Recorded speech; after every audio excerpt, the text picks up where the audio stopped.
Hi everyone, it's Diana from Walkie-Pod Studio here on the Delmarva Peninsula. It is a beautiful day. In fact, Shane and we took a walk on the beach this morning and the ocean was just gorgeous. I'll try to share a few of those pictures with you so you can enjoy it too. However, this is the perfect opportunity for me to share our latest glaze combo, which I'm calling Moody Ocean.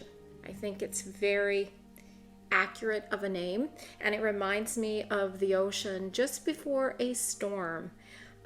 So it gets kind of moody and bits of it turn a little bit green and the sky darkens, and it's just a very magical, special time.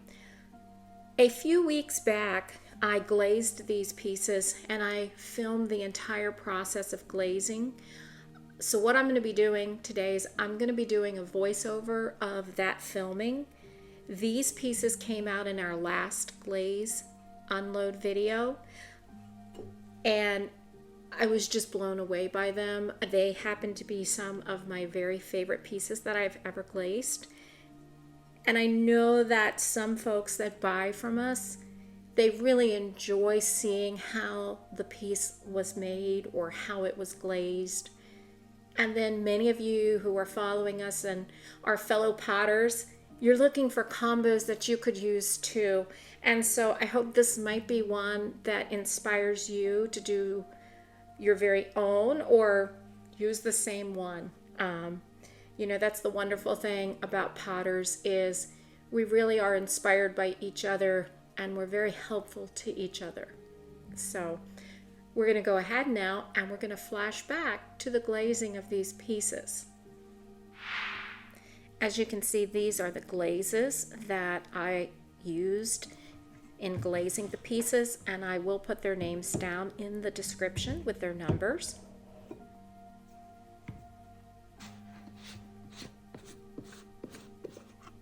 Now the first glaze that I put on was the sandstone from Mayco, and it has crystals in the bottom.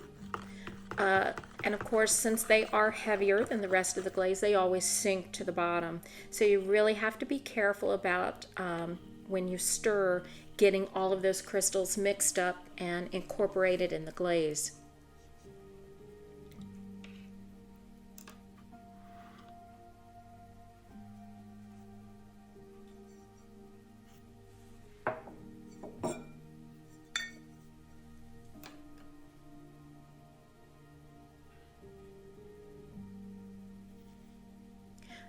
I only put the sandstone on the bottom part of the piece, and I truly was thinking of the beach when I did that.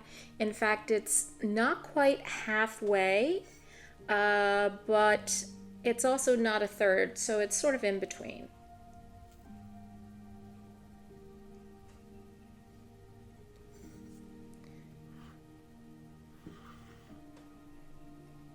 When I glaze, you'll notice that I put the brush in, I pull it out, and I really only wipe off one side, because the thing about the glaze is you really want a nice thick layer put on. Anytime the brush starts to drag, it's a sign that it's time to load the brush up with more glaze.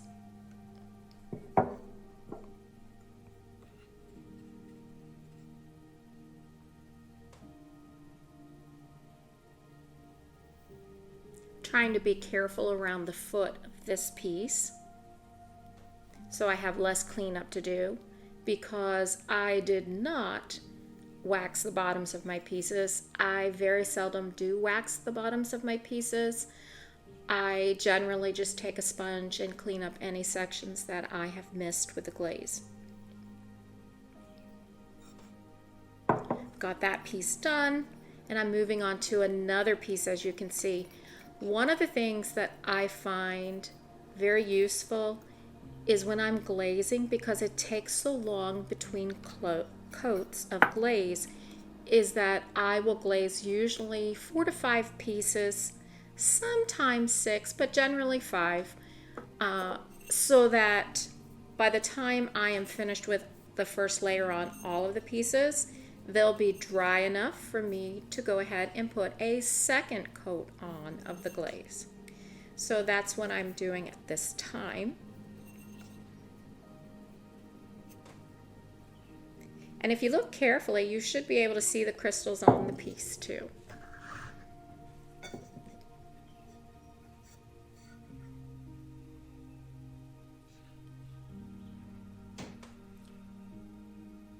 Here you can see that I have gone back and I am now putting on the second coat.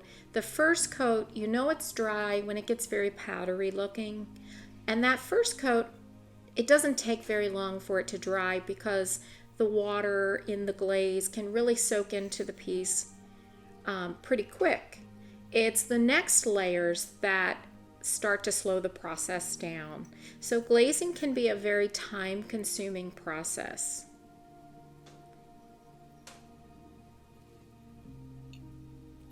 But I'm just going to go ahead and get the second coat on everything now.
I generally do sponge off my lids because I have found the hard way that they glue themselves shut if I don't. And now I'm going to get ready to put the next glaze on the piece, which is the Norse Blue from Mayco. I put on 2 coats of the sandstone. You could put 3 coats on if you are a lighter glazer than me. However, I have a pretty heavy hand, which allows me to use just the 2 coats. And just giving this one a mix just with the brush that I'm using.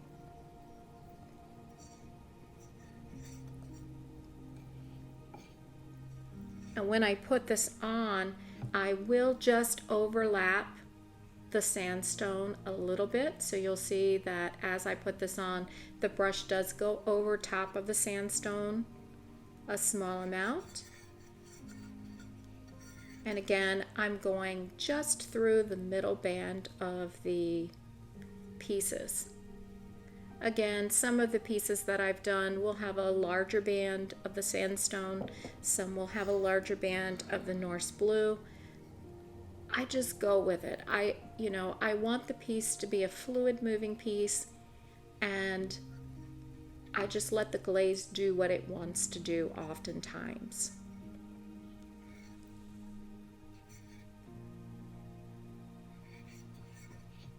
I skipped over a section so you can see that the first coat of Norse Blue has gone on, and I'm now putting the second coat on. I am going in an opposite direction with my brush now, and I often do that because I find it allows me to make sure that I have hit all of the sections that I want, and it's okay if it's not neat, because it is going to melt in the kiln and it is going to move a little. And I like that more organic edge. So I'm not worried about things being perfectly straight.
The next glaze that I'm going to be using is from Spectrum, and it's one of their more recent floating glazes. It's Louisiana Bayou, and I absolutely love the richness of that darker blue and how the float will be a slight bit lighter blue.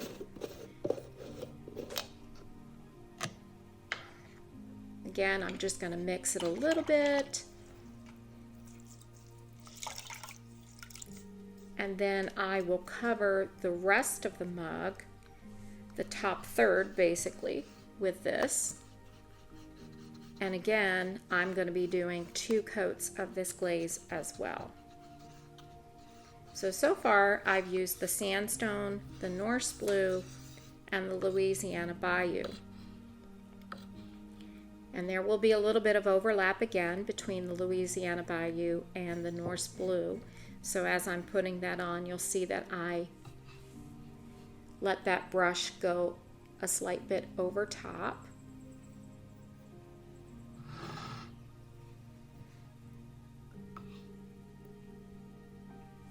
In some places it'll go more, and in other places it'll go less, and it's all good.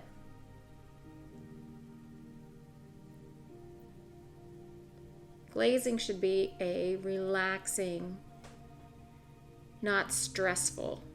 So if you worry too much about straight lines and did I get it just so, it's too stressful. You just got to let it go.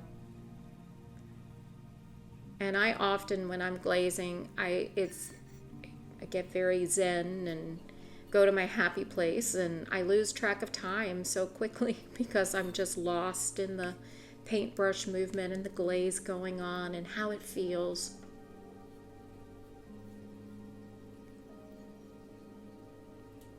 So I will go through the rest of these pieces and put on that layer, and then by the time I get back, of course, it will be time to put on the second coat.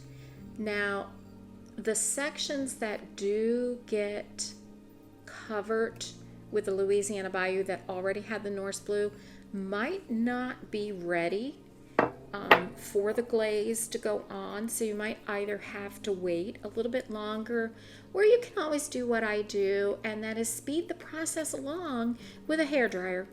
And I do often do that too, to save a little bit of time, especially if I have quite a few pieces that I need to glaze in a day. I generally will spend about 2 days glazing to fill the kiln up. And in our kiln, a full load, depending on the size of the pieces, could be anywhere from 40 to 86, I believe, is the most we've ever put in the kiln.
Went ahead and put that coat on. And once all of this is finished, then the only thing left will be the light flux. I did decide to use the Louisiana Bayou on the inside of the piece as well. So I went ahead and put 2 coats of the Louisiana Bayou on the inside. So of course I had to apply the first coat, let it dry, and then apply the second coat. I thought about maybe putting white on the inside for a while, but I was like, no, this is the look I'm going for. So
okay, the first coat is pretty much ready to have the second coat on of the Louisiana Bayou, so I went ahead and put that coat on. And once all of this is finished, then the only thing left will be the light flux.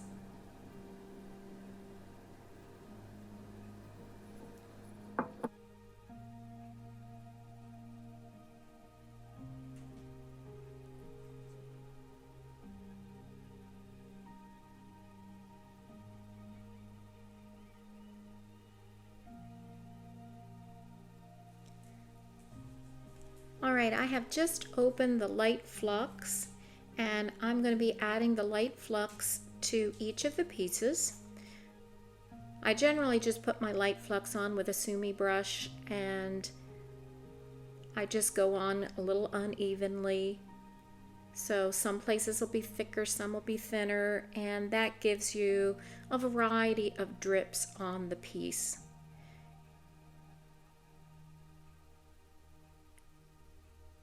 Now I will put a picture in to show you, in case you can't tell from the video, how I just did some diagonal swipes also on the pieces, just to give a little extra movement and interest to that blue. But this will be the last thing that I do to these pieces.